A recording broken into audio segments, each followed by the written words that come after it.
Hello, everybody. Welcome to the Buckeye Weekly Podcast. I'm Tony Gerdeman here, as always, with Tom or Tom. How's it going? Tony, we were going to do this episode. We're already in Columbus together, ready for Ohio State interviews later. We're going to just knock this out outside. And then saw the little wind gust icon on the weather app and thought, airplanes, gators, soccer goals getting dragged, that's one thing. But if the computer blows off the table, we will have a problem. So we found a responsible place indoors where, I don't know, I'm sure a fire alarm is going to go off soon one way or the other. Yeah, we've been looking for houses that were empty. You found one.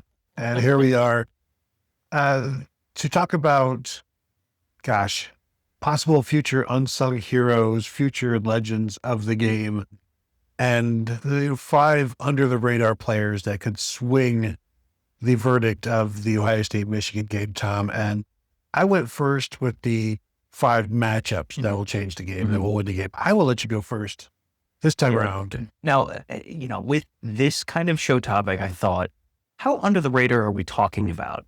And then you gave the example of one of the starting running backs, and I said, okay, so your understanding of under the radar is about like your understanding of boldness. So I'm going to go a little more under the radar, and we'll start with Phillip Daniels, because I think Phillip Daniels, as an offensive lineman, generally you are either under the radar or you are having a bad game. Like there is not really, outside of the Orlando Pace type performances, generally if you're noticing an offensive lineman, it's like, that's not a good thing. Think about which offensive lineman whose name you have thought about most this season and whether it has been a positive or a negative as an Ohio State fan. So for Phillip Daniels, I think he could potentially have a very good game. He could potentially have a very impactful game. And if he does, I think that's going to be a big step towards giving Julian Sayin time, which is going to be a big step towards getting Ohio State's passing attack going, which is going to be a big step towards winning the football game. So if you don't hear Jayshon Marhan's name, you don't hear Derek Moore's name, that's going to be a pretty good indication that Phillip Daniels is having a good game, and that's going to be a pretty good indication that Ohio State's offense is moving, which is going to be a pretty good indication that the Buckeyes have a real chance to win this game. Yeah, you want Phillip Daniels to fly under the radar and then also take Derek Moore, Jayshon Marhan with him, like water level. Don't grab them. And No. if you do, stay inside the shoulders. But keep them, close to the ground so that the radar does not pick up on them. And I think that's a good one because it's not a guy that you consider. He's not Ohio State's best offensive lineman. He's not the best tackle. He's been very good at times. And if he's very good in this one against 2 of Michigan's top 3 or 4 defensive players, then that's going to be a winning performance. If he does do that, then Ohio State's got a much better shot of winning. So I like that one. How about this one, Tom? I'm going to go with Jaylen McClain. Strong safety for Ohio State, free safety. He's the safety opposite Caleb Downs. He's the yin and the yang and all of that. And they have NIL now. No one's free anymore. No. He's a guy that we've seen, like the Northwestern game with the Fitzgerald kid, right? Mm-hmm. Where he was kind of okey-doking with the RPO and came up with an interception as that kind of close safety. Now, that may be Caleb Downs in this one, but also Jaylen McClain can do things like that. He's going to be around the ball. What I also think he is going to be doing, we talked about this in one of the previous shows where sometimes Bryce Underwood will just, I'm going to throw it deep on this. Predetermined. And throw it deep. Jaylen McClain maybe does the guy down there that brings it down. And there will also be opportunities that sometimes the ball just hits the defender in the hands. Got to catch it. And we saw Maryland did not do that. I think Jaylen McClain, through being one of the last lines of defense against the run, Jordan Marshall, Bryson Cosdall, whoever, Bryce Underwood himself running the ball, going to be key making those tackles. But also, if the ball is in the air with a chance for him to get it, don't be surprised if he does. Yeah, I think that's a good one because you talked a lot about the passing element of it, and I think that's absolutely true. The run element and not letting the 15-yard gain turn into the 45-yard gain and not letting the 20-yard gain turn into the 60-yard gain, that's going to be a really important piece. And if you think back over the years, all the really good Ohio State defenses have had a real good free safety. the name I always go back to is Jordan Fuller. Boy, oh boy, Jordan Fuller. But 2016, Malik Hooker. Boy, Malik Hooker sure was good back in playing center field for that 2016 Ohio State defense. This year, I think Jaylen McClain has really gone a little bit underappreciated, which, again, that's a spot where if you are giving up big plays, everyone's looking and going, that Marcus Hooker, he's done it again, brackets derogatory. This is a year where you're having the good year. You're having a year where you're not giving up a lot of big plays. And a lot of that is safety play. And when you say safety play with this year team, everyone very naturally says Caleb Downs. And absolutely right. Caleb Downs, everything that's positive that has ever been said about Caleb Downs is 100% deserved. But I think Jaylen McClain is someone who belongs in that conversation as well. Yeah, and when we were talking about the 2021 defense recently, you just mentioned Marcus Hooker. Like that 2020 defense was also very questionable. But you have not seen Jaylen McClain this year where you're like, you just don't know if he's going to make that one-on-one tackle. And he's not really been in that situation a lot this year either because the ball rarely gets to him. Yeah. He's not invisible like how we would watch Tennessee and never see Andre Tarantine. Mm-hmm. I don't think it's like that. And yet you don't always notice him. So I think that's why, Tom, under the radar, watch out for Jaylen McClain this week. Yeah, I like that one a lot. I'm going to go to the other team that is going to be playing on Saturday and say Donavon McCulley. I think Donavon McCulley, we've talked a lot about Andrew Marsh this week, and I think that's going to be a really important matchup for Ohio State, and Jaylen McClain is going to play an important part in that matchup with Andrew Marsh. But if Andrew Marsh is not open, and I don't think Ohio State's bracketing Andrew Marsh the way that Michigan is likely going to do with Jeremiah Smith, but if they do, boy, it's going to have to be that second receiver. And Donavon McCulley has been okay this year. He hasn't been amazing, but he's been okay. And he's had a lot of, it feels like four catches and 52 yards feels like an extremely Donavon McCulley line. And it doesn't sound like a lot, but if that's, hey, it's 3rd and 8 and you're pinned deep and you got to get the ball out. You don't want to punt the ball back to Ohio State at midfield.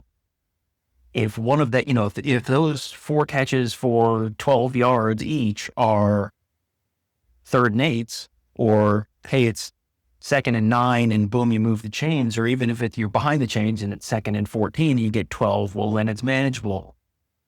I think he might have sort of an outsized impact on this game compared to what his stat line might be. But if Ohio State can limit him, oh boy, that takes away, if it just becomes Andrew Marsh and whatever Andrew Marsh can do in the passing game, because they don't have the tight end who is the real dangerous Colston Loveland type tight end this year.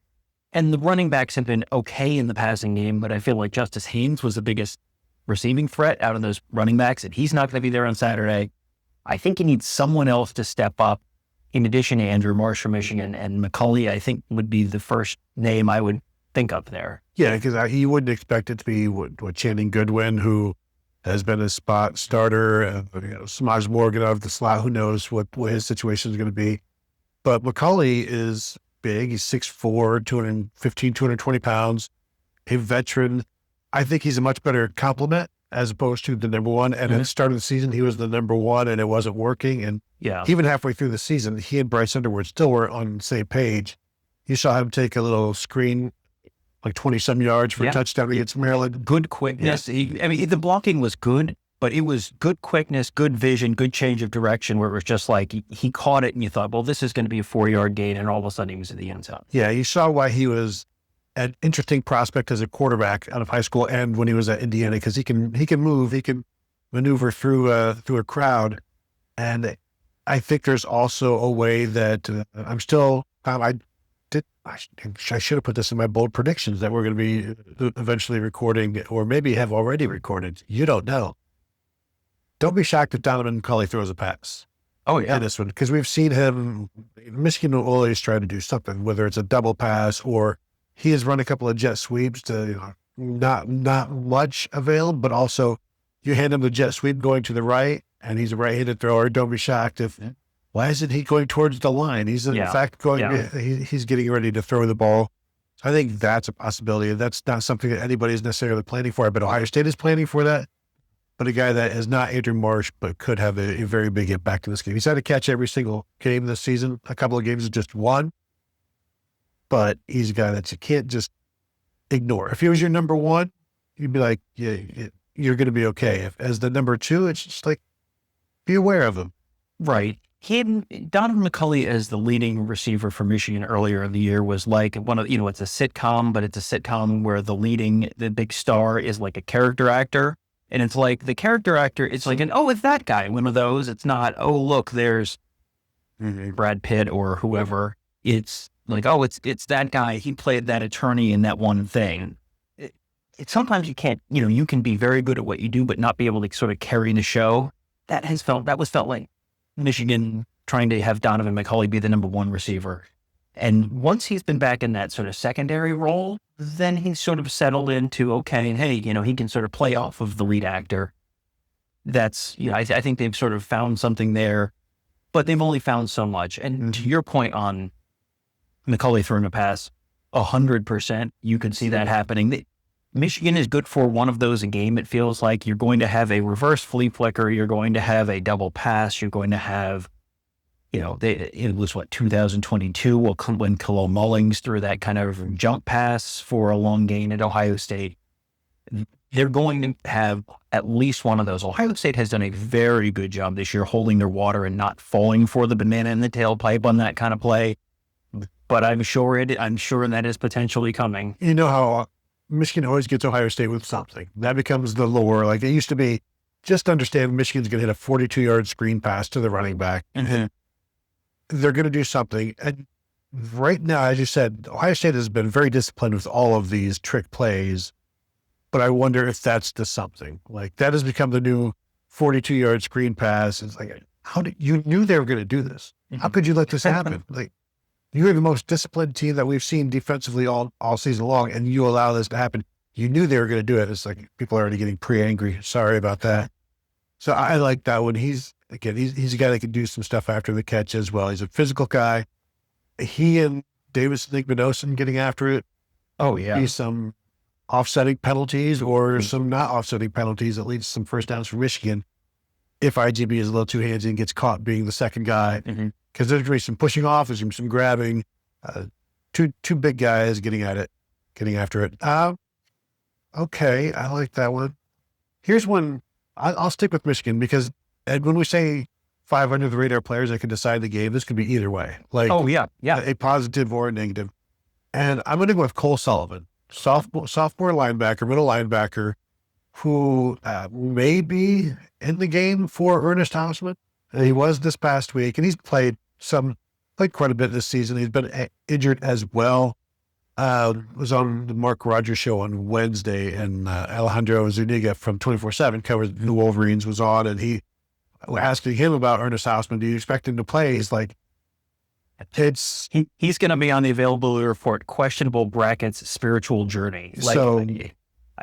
Yeah, and there's no word yet on what exactly to expect from that. So I think Cole Sullivan being the guy who is responsible for stopping the Michigan running game, he and Jimmy Rolder, but Sullivan, the younger guy, we've seen him early in the season. He finds the football finds him. So this could be a situation where a tipped pass comes to him. That's how it happens. We've seen it before. But also making that tackle that keeps Bo Jackson from, at 3 yards instead of 9 or 29 or 49. I think he's the guy to watch in this.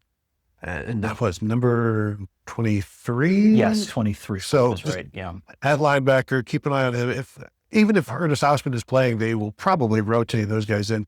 I think there's a young guy, his first big-time moment is going to be something to watch one way or the other. He could be a hero, or it could be an opportunity for Ohio State to have some success on the ground and also down the seam with the tight ends. Yeah, it feels like the ball is going to be in his sector of the field enough that he's going to be an impact player one way or another. And, Ohio State certainly has the athletes to potentially be able to take advantage of that matchup because he's a player who has a lot of skills. He's around the ball a lot. His find a way to make positive impacts, but also he is not someone you describe as an athletic freak. Right. So can you get a Max Clayer on him? Can you get, can you create a matchup where you have Brandon Inniss on him? Can you get a linebacker to the second level and potentially clear him out and move things? It just feels like he's going to be around the ball one way or another. How is that going to go? We'll find out on Saturday. Another guy who is very much like that to me is Brandon Hillman, Michigan safety number 6.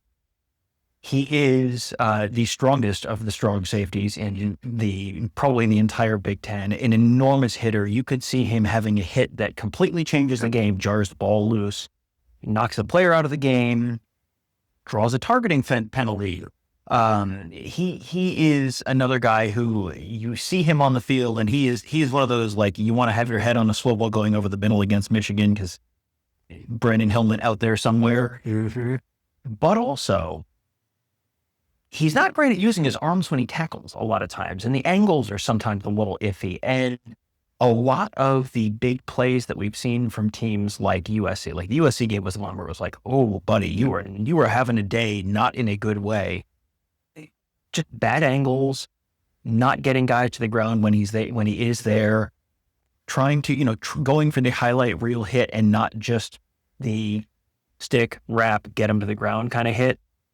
He's another guy who you could see him have a huge positive impact for Michigan, or you could see him in, sort of in the background of some long OSU play kind of highlights.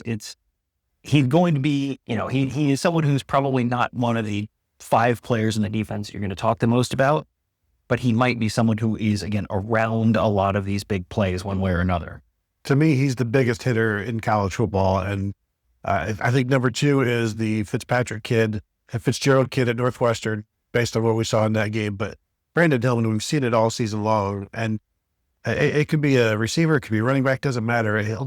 He throws his entire body at a guy. So I had him written down as well because, as you said, it could be a key 4th down. Remember Mike Sainristil ripping the ball out of Cade Stover on the 4th down.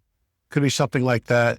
Could be something like we saw Marvin Harrison getting knocked out of the game against Georgia. He has that kind of power behind his hits, but also he's not a great center fielder. And so it's like, putting a right fielder in center field and asking him to cover a bunch of ground. It's like, well, I'm supposed to be in right field, and you're not supposed to make me run all that much. And so he's a right field fielder and a right field hitter, basically. A lot of power. Yeah. And the ball skills out of the Michigan safeties on the whole are kind of just okay this year. You said a couple weeks ago, they've got a whole bunch of strong safeties and don't really have a free safety. I think Rod Moore might have been that role, but he's out and has really almost not played at all this year. That to me, they have not played a lot of teams that can really throw the football. If Ohio State's able to throw the football, that's a real opportunity that the Buckeyes would, opportunity just means it's there. It doesn't mean you're able to take advantage of it, but it means it's potentially there to be taken advantage of. Just looking at the season as a whole, like Nebraska threw for 300 yards on them. USC went for 265. Maryland 276, but they threw the ball 43 times because we're not animals. There's a yards per attempt. Yeah, but I'm just telling you, they don't give up a ton of yards, but even with that 8.3 from USC has been the season high. 7.9 is their second season high. Is this the second? And that was Oklahoma. Again, you're seeing all of these highs. They're two worst run game, pass game, yards per carry, yards per attempt. That's coming in those 2 losses. The low marks against the run, running the ball. Like, there's all of these things where the most talented teams they've played have been the very worst performances by Michigan, and now they're playing the most talented team on their schedule. So you would expect perhaps some of those. But the Brandon Hillman, I'll stay with the Brandons. Brandon Inniss matched up against Michigan nickel TJ Metcalf, who don't really see much of. And frankly, I haven't seen much from Brandon Inniss this season, averaging, 9 yards a catch, something like that. This could be an opportunity for him to create some plays down the seam, or he's becoming a more clutch player. He's catching third downs, moving the chains. It may only be 6 yards, but on a 3rd and 4, you'll take it, or a 3rd and 5 or 3rd and 6, you'll take it. I think there could be a big play for him this week with so much attention, presumably on Jeremiah Smith and Carnell Tate. I know we've talked Max Clare. We talked about maybe the running backs getting involved. Don't forget Ohio State has a slot receiver as well. Right. And he is one of the most respected and trusted players on the team. And when you didn't have Carnell Tate and you didn't have Jeremiah Smith, as you said, I think he had 5 catches for 30 yards or something, which seems like just the most nothing stat line. But I think 3 or 4 of them were for first downs. And we're not just, easy routine, dump off, catch, fall down plays. There was one that Sam rifled, and I don't know how Innis caught it and, pulled it out of the air and did a somersault as he caught it and hung onto the ball, and it didn't die. I mean, it was a really impressive play that no one remembered at all. But I mean, you want to talk about being under the radar? He's a team captain. He was a former 5-star player, but he's really been kind of an under the radar guy on this year's Ohio State team. But you could see him having one of those moments, and especially if Michigan is running the where's Jeremiah Smith, where's Carnell Tate defense, and focusing a lot there. He's someone they're going to trust Brandon Innis in a big moment. In the end zone, Brandon Innis having the touchdown catch with 5 minutes left in this game would not surprise me at all. Yeah, 29 receptions, 220 yards on the season, 7.6 yards per catch. Those are so pedestrian sounding. Samajian numbers. Yeah. Except they trust him to catch the football, so it's not quite the same. And we're getting into Jabril Peppers' no interception territory, just so you know. Michigan people are setting far worse things than we are. But against UCLA, 6 for 30. Last week, 2 for 10. Week at Purdue, 3 for 26. He's had 2 games this year where he's been over 10 yards per carry. That was per catch. That was a 4 for 41, Tom, and a 3 for 34. Yeah, and this is a guy whose first catch was 58 yards. Right. Yeah. His first catch was 58 yards, and he's had probably months where he didn't have 58 yards this season. But yeah, you could absolutely see him making a really impactful play in this game. Last name I have one more on Michigan side, and then I have a really under the radar name for Ohio State. Okay. The last one on Michigan side, I want to say Bryson Cusdall, just because you could potentially, Jordan Marshall's going to play. All indications are that Jordan Marshall's going to play. So that's good for Michigan that he's back. How healthy is he? If he takes another shot on that shoulder, what's that going to look like? And if Michigan is able to sustain drives, you're going to need to rotate. You're not going to have Jordan Marshall run the ball 32 times. So you're going to need to rotate. Bryson Cusdall is that next guy up. 7 days ago, I would have said, boy, that's a big problem to me. After watching him run against Maryland, now Maryland is not fantastic. Ohio State's run game looked great the last couple of weeks, and we've been perfectly happy to caveat that with, but the defenses are playing, we're not very good.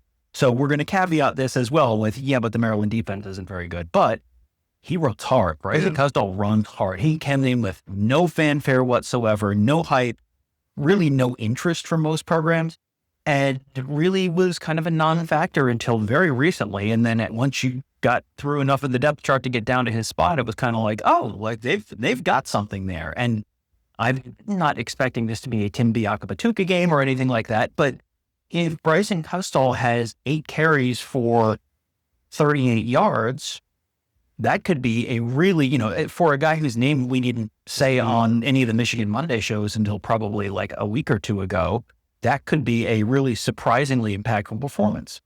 30 years ago, Tim Biakabatuka. Wow, you are old, Tom. The last guy on my list, TJ Guy, who is Michigan's 3rd edge rusher, but you could see him out there with Ohio State maybe throwing the ball a little bit. They might want to get 3 pass rushers and maybe go get an edge rusher on the inside, get a defensive end kind of inside as well, and they'll put those 3 together and maybe try to create some havoc.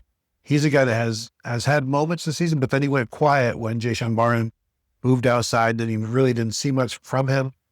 He's very under the radar right now, but he has been playing more. So I would just, there's 3 pass rushers to worry about. Really, the interior guys don't really do much, so they try to get as much as they can from their exterior guys. So it's just one more guy, number 4 from Michigan on the edge. Yeah, and he would be a real under the radar guy because he had 4 tackles against Purdue which they were, that was a game where they were probably rotating a little more liberally.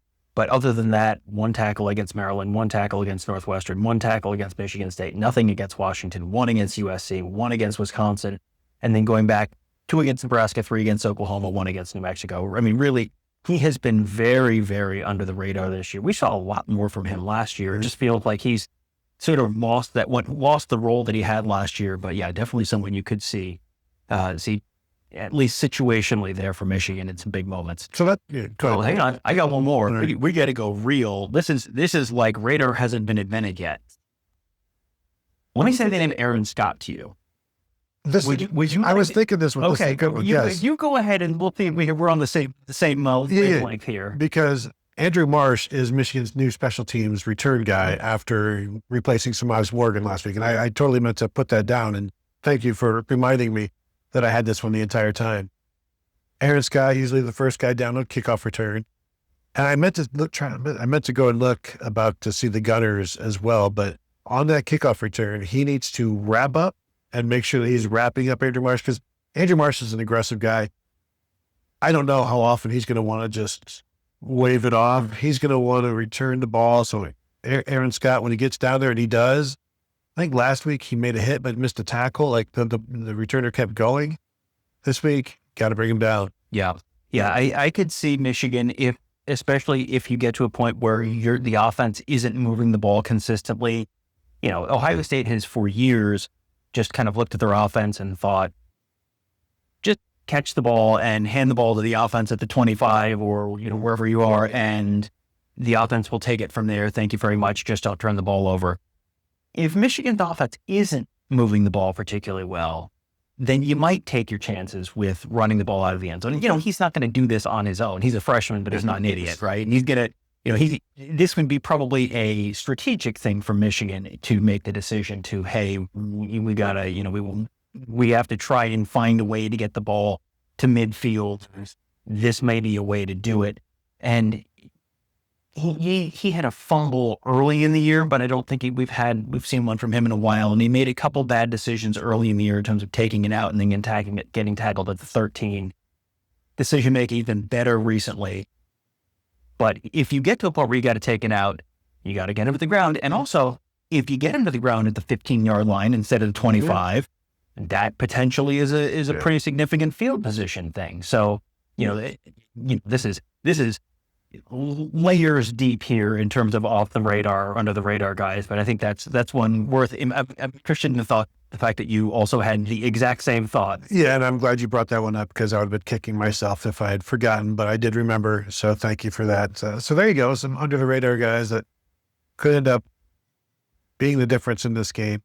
If you're watching on YouTube, go ahead and hit that thumbs up. We would appreciate that. Subscribe to the channel, hit the bell to be notified. 5-star rating and review on your podcast platform of choice. And as always, continue to find us at BuckeyeHuddle.com. Sign up, become a member, say hello to us there on the Buckeye Huddle message board presented by Jeff Ruby's Columbus. We'd love to see you there. Time we're almost to the game. It has been a busy week, and there's still more to come. So thank you all for tuning in, and we will talk to you all later.